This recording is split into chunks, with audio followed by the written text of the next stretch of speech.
What's going on, bottom line viewers? It's Mitch here, joined by Dilly Vanilli. We are here to recap the first of the Monday Night Football games on week number 1. The Minnesota Vikings took it to the New Orleans Saints. Sammy Biscuits delivered a showcase for all of us on how to pass the football, and he went 27 for 32, 346 yards, 3 touchdowns. This guy was an absolute machine. As the next game is starting right now, getting a good look at Anthony Lynn and the Chargers. Again, go Chargers, but we're here to talk about the Vikings and the Saints game. We're going to talk about the big performers, of course, Bradford and others. The Saints, what went wrong? Why didn't they win this one? What went right for the Vikings? And also looking forward with both of these teams heading into week 2. We're not sure what's going to happen with the second game recap. Rather, Kev will do it tonight or we'll do it tomorrow, but we will have a recap at some point in time for the next game. It just might be too late for myself and Dylan. So let's get into this game. Dylan, what did we think overall of the Vikings and the Saints? For the Saints, the thing was for me is that offensive line definitely hurt their gameplay. Drew Brees was trying to make good throws, but with the injuries piling up for the offensive line, especially with the injury in the first quarter, that didn't really help out their situation that much. And I feel like he was getting pressured a lot. So some of the better throws that Drew Brees would have made were not there for him. And he did have a decent game, 27-37, 291 yards and a touchdown. But I think more of those field goal opportunities would have been touchdowns if their offensive line had been there. And their defense was quite poor, as we had been expecting. There was a couple of good players that showed out. The rookie that Gruden wouldn't shut up about. What's his name? Alex Anzalone. I think that's how you pronounce it. The linebacker? Yeah, the linebacker. Okay. He had a decent game. A couple other people were showing out, Vaccaro. But a lot of that defense has been very sketch, and I'm not a big fan of it. And seeing them play tonight really didn't give me high expectations going into next week against Tom Brady and the Patriots. And for the Vikings, Sammy Biscuits, I mean, we give him a lot of shit. We have given him a lot of shit, but he's been one of the most accurate passers of the last couple of years. And he's the most accurate passer of all time, Dylan. when you throw for 80, when you throw 32 passes and your percentage is 84 point, I did the math just a second ago. 27 divided by 32, 84.3%. That's crazy. That's insane. He's on track to break his own record from last season. That's crazy enough. Stefon Diggs looked excellent tonight. I love seeing that guy produce. Thielen had a game for himself. The running game, Dalvin Cook, who we've been high on, I know you've been high on, had a good game for himself. 127 yards. That's a good start for the rookie. So overall, I like what I saw out of the offense. That's something I was kind of questioning as to how they were going to produce. That defense I wasn't expecting to decrease, and they showed out tonight. They were putting a lot of pressure on Brees. They only got, I believe, 1 sack tonight, but they still were they got on the offensive line. They made Drew Brees throw some very difficult passes.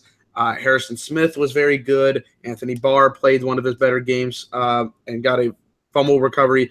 So, for me, I enjoyed what they did tonight, and I think going forward, this team has some good expectations.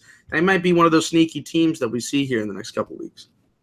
Yeah, I look at the Saints, like you said, I think you pretty much nailed it. Just the defense, I was trying to see what they were going to be about this year, if they were going to take a step forward with all that young talent, but it really didn't appear like they did that. I thought their run defense, especially in the first half, was really good. Like they did a really good job of shedding blocks, getting after Dalvin Cook. I think he only had like 13 yards or something like that in the first half. So they were doing a really good job at that in the first half, and that was keeping them in the game early on, was their ability to stop the run, which forced the Minnesota Vikings off the field a little bit more in the first half than in the second half. That allowed the Saints to move the ball down the field. The Saints were doing that with regularity in the first half. They had a couple drives back-to-back where they did that, but they weren't executing in the red zone. Like you said, the offensive line wasn't good enough to run the ball within the 10, 20-yard line. They didn't have really any targets to throw to in the red zone. Michael Thomas was pretty much on lock in this game, as I expected Xavier Rhodes is a very underrated corner. Kobe Fleener didn't really come up in that range. Like, Drew Brees didn't really have anybody open when it came to the red zone. It seemed like they were missing Willie Snead in that regard, and he's out suspended for 3 games. But the Saints were able to move the ball a little bit in the first half. Just when they did, they weren't able to execute in the red zone. So a little bit of that was the Saints, but a little bit of that was also, like you said, the Vikings defense being very good. They did a really good job of getting after Brees, especially in that second half. As soon as Strife went down, their right tackle, they immediately started going after him, and they immediately started getting more and more and more pressure, because now that Strife is down, hopefully it's not a serious injury, but both of the starting tackles for the Saints are now out at this current moment in time. So they have a rookie left tackle right now in Ramczyk, who was a first-round pick and didn't play bad. And then on the other side, they have, a backup essentially. So that's going to be difficult for them to fill in, but they're going to have to work around it. I thought that the Saints, early on, they kind of committed themselves to the run. They sort of got away from that as the Vikings continued to score, and the Vikings did a good job of wrapping that up. You look at these yardage totals. Kamara only averaged 2.6 yards per carry. Peterson only 3 yards per carry. Ingram only 2 yards per carry.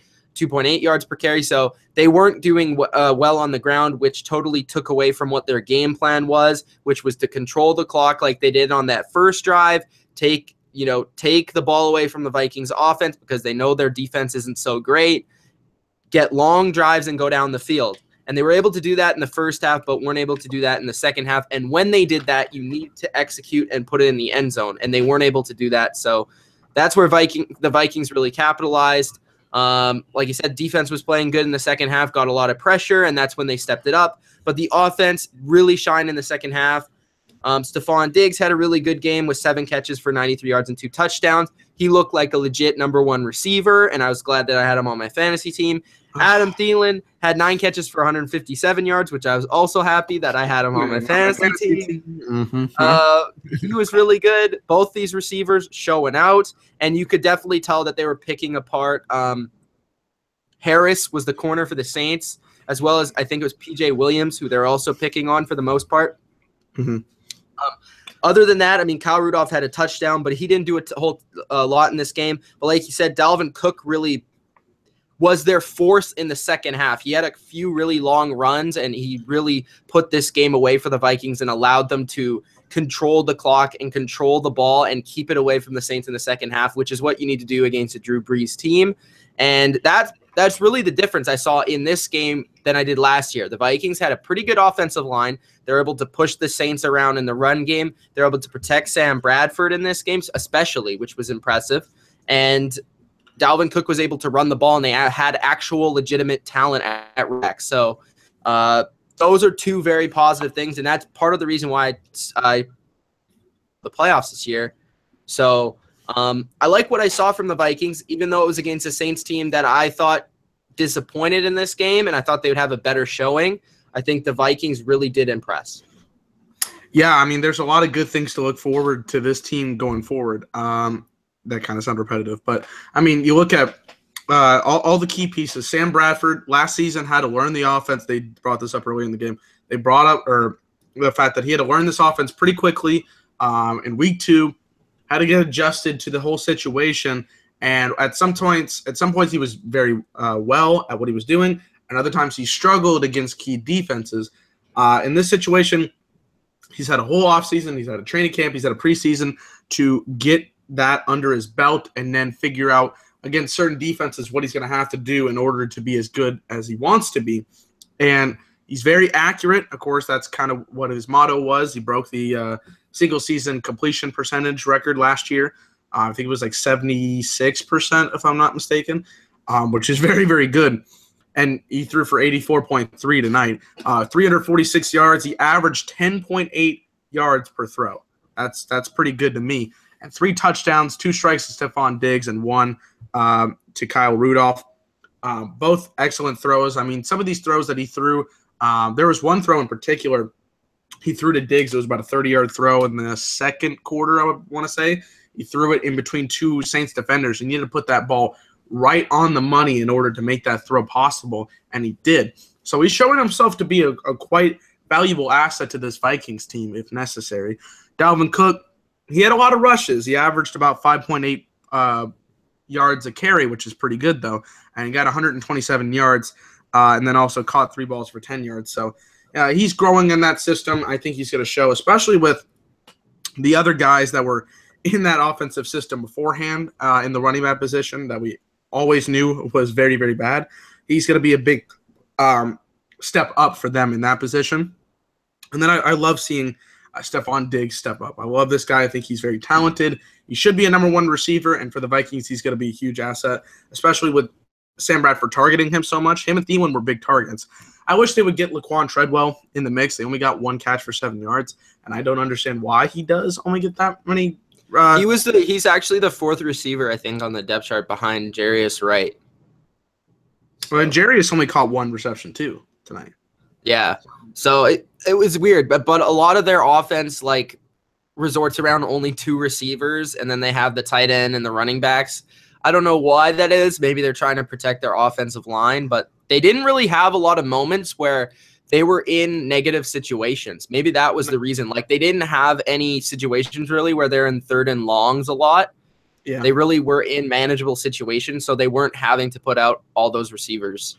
Maybe it's like, maybe it's just weird for me because the Cowboys, they refer to a lot of receivers at times, and seeing this kind of offense is different. But yeah, it's a good thing for them. They want to resort to having their best receivers out there, and you make stars like Diggs and Thielen, who had exceptional games tonight.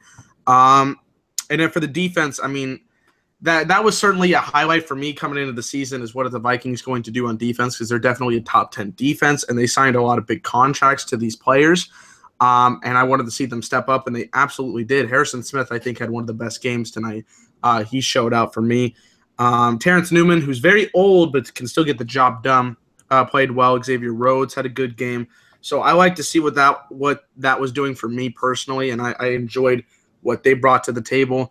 For the Saints, I wish I would have seen more from the rushing game. Obviously, that was a big story. Was Adrian Peterson going to do anything? He didn't do jack shit. He had 6 carries for 18 yards. Kamara had 7 carries for 18 yards, and Mark Ingram had 6 carries for 17. Interesting note there that Kamara out-touched both of those running backs. Yeah, it's weird because we were talking about how, it's Ingram and Peterson, 2 experienced. I thought maybe by the end of the year, given how impressive Kamara was in the preseason, that he might get more of the touches, but the first game, I really wasn't expecting that. Maybe that was because of the way the game turned out and it became more of a passing game. So maybe Kamara kind of had to be forced in there, and that's kind of his thing, but I'm not exactly sure. Oh, and he also got 4 catches as well. So maybe that was the case. They wanted to use them in that standard. But yeah, none of that run. Go ahead. You could really tell though with the Saints that they were missing weapons. Like, yeah.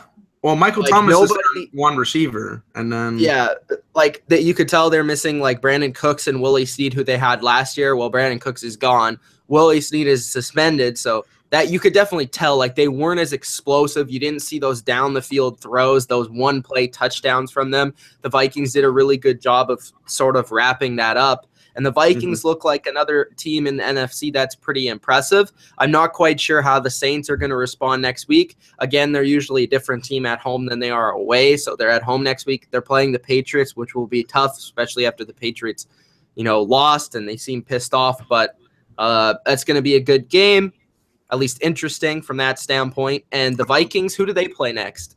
The Vikings, they play the Steelers next. Ooh, that will be a good game. That will be a really good game. And is that in Minnesota or is that in Pittsburgh? That is in Pittsburgh. Ooh, okay, so Pittsburgh is usually Pittsburgh's usually a good team at home. They didn't play great against the Browns though, so it's going to be interesting to see how the Vikings defense tries to slow down that offense. That will be another test for them, but that will be also a test for Sam Bradford and this offense. And they should also have success passing the ball against the Steelers, but it will be an interesting one to watch. So do we have anything else to add to this game before we go off and watch the Chargers? Well, I want to bring up the Vikings schedule the next couple of weeks. That should be interesting to note. They play the Steelers next week. They play the Buccaneers the week after that. They play the Lions, the Bears, and the Packers the next 3 weeks after that. So they're going to play a couple of division opponents, and they're going to play two teams that we're pretty high on in terms of standings and whatnot. So Vikings might have a couple challenges, but if they can prove themselves against the Steelers and the Bucs especially, I think this could be a team you predicted, I didn't, that they could sneakily get that playoff position, and we'll see how that goes. But it should be interesting to note, and I'm looking forward to see what both teams do. I think they might be going in the opposite directions, though. Yeah, we'll see with the Saints. I think that their defense will get better as the year goes on because there's a lot of young rookies there, but we'll see. Yeah. The Vikings, though, if they continue to play on the offensive line, their defense continues to play well, and Sam Bradford doesn't make a lot of mistakes, then they're going to put themselves in good situations to win, and they should be able to sneak into that playoff spot. So we'll see what happens. But let's look at the comments real quick before we do go, just to go over any questions or any comments from everybody. Okay. Coach is in the chat first. He said Saints has to put the ball in the end zone, can't settle for field goals versus that Minnesota defense. Absolutely correct. That's exactly why the Giants lost on Sunday. And then he says, you're in 10 leagues, thus have everyone on your fantasy team. Yes. Hey, it's only 8. It's only 8, Coach. I only have 2. Kyle S says, I needed AP to get me 7 points in fantasy. He got me uno. That's depressing. I could have told you that. Donald Trump, holy crap, he's in the chat. He says, not AP's fault. Defensive play calling screwed the Saints. No, we don't think it's AP's fault. Defensive play calling, I don't think is it either. I think it's defensive talent. Because they're like, I said it in the preview. They have I'm going to change it from 31st to 30th defense in the league because the Colts and the Jets have Colts worse defense. Is certainly 32nd. No, the Jets defense is better than the Saints. For sure. For sure it is. For sure. For sure. Okay. Well, then I'll put them back at 31. Saints is in the bottom 3. All right, then I'll put them back at 31. The Colts definitely have the worst, though. 46-9. But, yeah. I don't know how I feel about that. It wasn't really defensive play calling. It's just they have a lot of young talent that they don't really know what to do with. In fact, I think they said the only person that was experienced on that entire defense was Vaccaro. There's not much. They have Cameron Jordan. There's not much talent. There's not much. Well, Cameron Jordan's their best player. Then they have Kenny Vaccaro in the secondary. Their one corner that actually had experience got hurt in training camp. Okay. They have A.J. Klein coming from the Panthers. I thought he played pretty good. Monte Teo had a couple plays. But they have a lot of kind of secondary. They don't have any great players other than Jordan, I would say. Other than that, they don't really have anybody that's top tier. Yeah. Or even second tier player, to be honest. So. Yeah. Chauncey says, Brother Nero, I knew you'd come. Yes, we'll see you on the Raw review. Donald says they're going to get shredded by the Patriots. Call it. Probably true. Chauncey says, go Lions. He also says Lions should have lost. Vikings should have lost. Falcons should have lost. Lions would have lost if Carson Palmer didn't suck. Vikings, they won the game, simple. They really won. Falcons should have probably lost. Look, that was a terrible game. I was watching Red Zone because I was going before the Cowboys game. And I was like, oh, my goodness, this is terrible. How are you letting – the only reason they lost is they let Austin Hooper just so wide open. Yeah, there was a picture of Austin Hooper, and, nobody was around him. The whole picture had 40 yards. The referee was the closest man to him. I was like, holy shnikes. Coach says, Dylan, your dad is a crazy dancer. Love it. Go boys. Yes. You can check out – I posted a tweet of him dancing at the game. It was fun. It was a fun time. Shandon. Is that how you pronounce it? Shandon. I acknowledged you. There you go. What a hit. By the way, there were some good hits tonight. You brought that up. Good segue. There was a good Melvin Ingram's freaking killing this quarterback over here. Melvin Anyways, Ingram. Trump says we got two. We got two more. Okay. Trump says one thing though. Why would you say again so weird, Mitch? Oh, because I'm Canadian and we speak the proper English from England. Again. I always love that. It's just Jericho. If it wasn't for Jericho, I wouldn't be used to that. again. And then this weird username, X, as I'm going to call him, Jordan Howard dropped the catch in the end zone with 6 seconds left. Yeah, that was depressing. Yeah, but I think that about does it. So that does it. Join us for Raw if you guys are into wrestling. I know this is a different crowd, but yeah. If you're into wrestling, join us for the Raw review. We'll be on soon. I got to fast forward through some stuff. And tomorrow, probably, unless Kev puts the Chargers recap up. So we'll talk about the Chargers and the Broncos tomorrow. All right. Sounds good. Thanks, guys, for joining us. It's Mitch and Dylan. Good luck to your teams. Peace. Peace.